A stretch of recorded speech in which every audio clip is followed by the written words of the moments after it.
అలాగే ఇవి మాత్రమే కాకుండా బార్ అండ్ రెస్టారెంట్స్ కి ఇచ్చే లైసెన్సుల ద్వారా ఆదాయం, 5 స్టార్ 3 స్టార్ హోటల్స్ కి లిక్కర్ అమ్ముకోవడానికి పర్మిషన్స్, వాటి ద్వారా ఆదాయం, అలాగే లిక్కర్ షాప్స్ టెండర్స్ ఉంటాయి కదా, వాటిల్లోనూ ఆదాయం.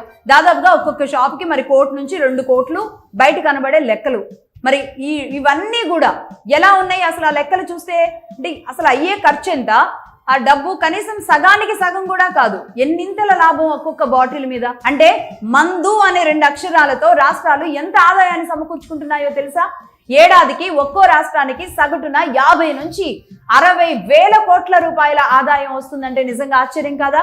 కేవలం మందు తాగించడం ద్వారా, రాష్ట్రాల్లో ఉన్న ప్రజలకి మందు తాగించడం ద్వారా కనీసం దీన్ని తగ్గించుకోగలిగితే ఎంత బెనిఫిట్ అవుతుంది? కేవలం ఆదాయం కోసం ఎంతమంది జేబులు ఖాళీ చేస్తున్నట్టు నిజానికి.